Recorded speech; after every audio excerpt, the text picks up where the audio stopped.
So, Larry, you said that you wouldn't be able to get along with your IHSS caregiver. IHSS, for those who don't know, is in-home supportive services. So could you kind of give us a daily routine of what your caregiver do for you? From the time I wake up in the morning, there's breakfast, they wash me up, get me dressed, put me in my wheelchair, assist me going to the doctor's appointments, to my Toastmasters, to my support groups, mentoring, shopping, groceries, keep my house clean. They do a lot for me, a lot. So basically, would you be able to survive without your caregiver? Not at all. I wouldn't be able to survive at all. Actually, they are my arms and my legs for me. So the things that I would do on my own, they do for me. Well, so how many caregivers do you use in a day? Right now I have two. One that comes in the morning, stays for 5 to 6 hours, and then I have one that comes at night. And that particular, I'm lucky to have that one. She stays all night until the next morning, till the other one relieves. Okay. Well, that's excellent. And that's beyond her hours. Yeah. So that, I mean, that is a blessing because not everyone has people that are willing to work pretty much for free. So you're blessed from that aspect with your caregivers. So.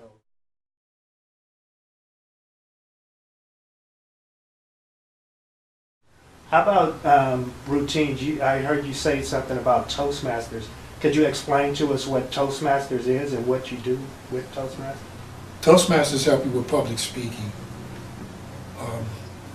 get you ready for not being afraid of crowds, prepare you to be able to command the audience to pay attention, how to eye contact so that everybody feels important, even though you might be looking over their head, but they don't know that. Okay. So that's what it basically does for you. So if that's what you would like to do as far as public speaking, that Toastmasters would be a great thing. Because me personally, I'm afraid of crowds. Okay. After 3 people, I start to shut down. But since I've been going to Toastmasters, I've been doing a lot better. Yeah. I'm not as afraid now. Okay, excellent. How about, I know that you spoke as well about a book. Could you tell us a little bit about what your book is based on? Is it based on your life story or is it fictional or what? Could you tell us a little bit about your book? The book is based on me. It starts off from the day that I had my injury, all the different trials and tribulations that I went through after I found out that I was paralyzed. Even from me going to therapy, going to doctor's appointments, dealing with different caregivers, the good and the bad, all the way up to the things that I'm doing now as far as the mentoring and the support group and trying to do a nonprofit organization and different things like that. How do you get around, what do you use for transportation? Access, and it really sucks, but I'm fortunate that there is something like that for people that are in my situation. But access, they really need to work on their skills. They're late all the time. To share rides, they take you all across town, maybe 10, 15, sometimes 20 miles out of the direction that you're going. I've been late to doctor's appointments, even to give speeches. Even when I was attending school, I was late to school all the time because of access. For those who don't know, could you educate us on what Access is and how does it work? Access is a public transportation, and what it is basically for people with a disability that ranges from any type of disability, and they help you to get around to different places in the city that you need to go to without using the bus. Okay. Because actually my chair is too big for the bus. So they actually help you to get around. And I am thankful for them, but their service is bad.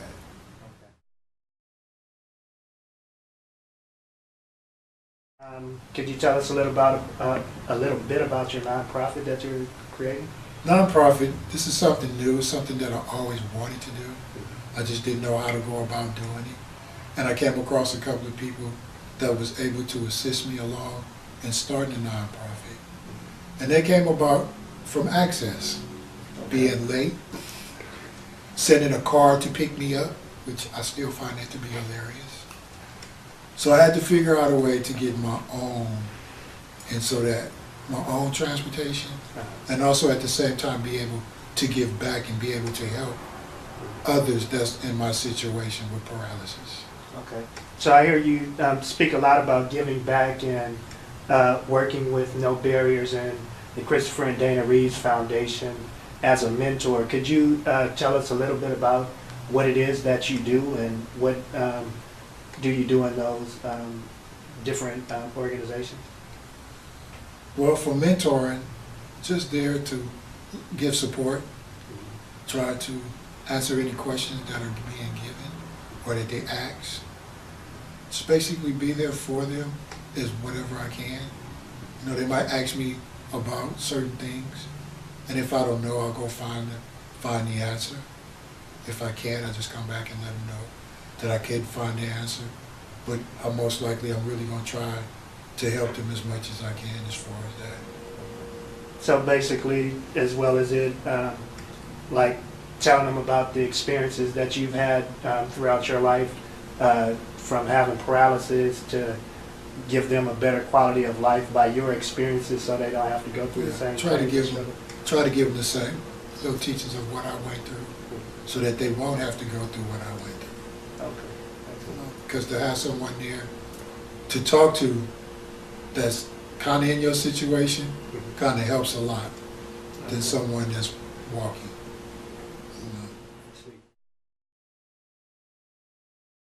To pay, how are you going to pay for the vehicle that you're trying to get? Well, right now I'm doing fundraisers. I just had a car wash a couple of months ago and actually did a lot better than I expected it to. So since then I've been putting together another fundraiser that I'm going to do sometime in January, probably the beginning of January. It's going to be like a cocktail masquerade dinner party, something like that. Okay. It hasn't all came together because I'm still working on it with a bunch of other people that's on my team. Right now it's 5 of us. I make 6. Okay. So we all getting together trying to make that happen. And I will try to do fundraisers at least 2 to 3 times out of the year to build in money so that I can fund and get the van for Life After Walking. And then I'll be able to help other people because I'll be able to drive the van and go out and spread the word. Okay. So how about, could you tell us a little bit about how would a van, your own transportation, help you with your quality of life, and how would it assist you with the things that you do? Well, you know, it would help me in a lot of ways. I can make my own schedule. I won't have to depend on IHSS. Then I can put myself on the schedule because I know at a certain time I need to be somewhere, like Toastmasters at 7 o'clock. Okay. Instead of me having to wait on IHSS, I know that it would take about 20 minutes from here to 3rd. I can make a better schedule for myself and plan better things to go out and do to be able to help others and spread the word. Okay. And I noticed that you're in a power wheelchair. How do you get around during the winter times when it's raining or things of that nature, or inclement weather like very hot weather? By IHSS being late or by you being in elements like that, does it hinder you more so than somebody that's able-bodied? During the winter time, I don't do well in the winter. So if IHSS is late, I really get agitated because I'm already cold and trying to deal with that. So if I have my own transportation, I can better plan what I need. During the summertime, I do fairly well, except for when it's hot and I have to sit outside and wait for IHSS, that becomes a problem. Same thing when it's cold. If IHSS is late, I'm sitting outside in the cold or the rain waiting for them to come. And luckily, I've been really, really lucky. I haven't had no cold, flu, or anything since I've been in this chair and had to deal with the weather like that. Speaking of colds and flus, by being a quadriplegic, does that, do you have anything that could happen, say for instance, if you're stuck in high weather, like high degrees heat, and or when it's too cold, is it anything that could happen to you physically or because of your disability? Yeah, I can dehydrate from the heat because I'm not able to get to the water. Or I can go into dysreflexia. Okay. And dysreflexia is a combination of a lot of different things. You know, I could have to urinate, or I haven't drunk enough water, or something could be too tight on me, or I'm about to develop a pressure sore from sitting in access in traffic or sitting somewhere too long. So I constantly have to do pressure releases, which I can't do in access because the van is so small. So from hearing that, the difference between having your own vehicle for your transportation could be basically the difference between life and death in some Pretty respect. much, yes, sir. Yes. Excellent. So how about now some of the things that you're doing as far as the fundraisers?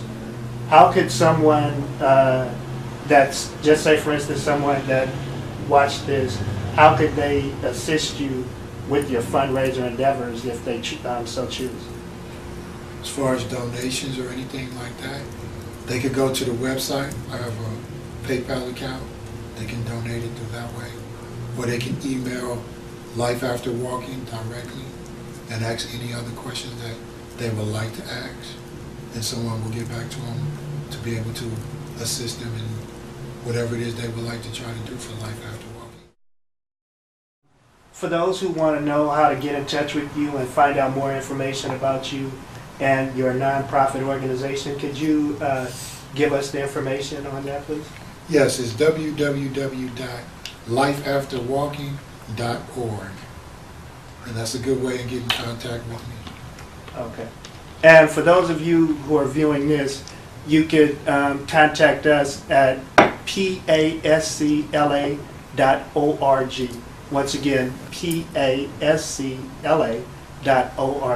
And you can also find us on Facebook, Life After Walking.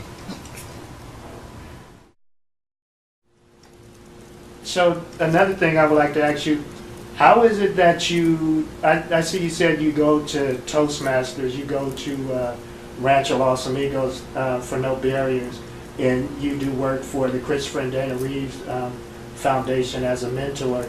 What other types of things do you do within your surrounding community? I go shopping. I'm due for shopping now. Sometimes I go by myself because a lot of the places that I do go, people remember me before I got injured.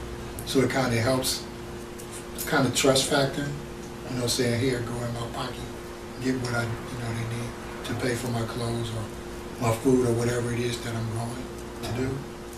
Okay. Took a while for me to get used to doing that on my own. Took my family even longer because they kind of was scared of me walking, that's funny, walking around, by myself without having anyone with me. But I feel if I'm going to be in this chair, I have to learn how to function day to day. Well, I mean, you said that was funny, and you smiled, but I mean, when you said that, I thought your book, Life After Walking. So it kind of goes hand in hand. So, I mean, it's good to see that you have a sense of humor, even though you've been through a catastrophic injury, such as suffering from paralysis. So is there anything else that you would like to say to those who are going to view this, or would you like to say something to someone that could be newly injured that's going through the same thing, that is about to go through the same thing that you're going through right now? The only thing I would tell them is just don't give up, because there is life after paralysis, and it took me a long time to figure that out, but it seems like the sooner you figure that out, the better off your life will be. So how about, again, about IHSS, in-home supportive services, and personal assistive services council, organizations like that? They're great. I'm glad that there is something like that in place for people in my situation. Because without them, like I said before, I wouldn't be able to do half the stuff that I'm doing now. I wouldn't be able to live in this house like I'm living now at all without in-home supportive service. So 2 thumbs up for in-home support service. Okay. Well, with that, we'd like to thank you very much, Larry, for giving us the opportunity to come into your home and welcoming us to do this interview. And I believe that it'll go a long way with helping those who are in our same situation to help them navigate through life, to see that you do it on a daily basis. You do a lot of things that able-bodied people don't do, so I commend you on your aspirations in life and the things that you're doing, and good luck with all that you're doing. Thank you for having me doing the interview. I appreciate it.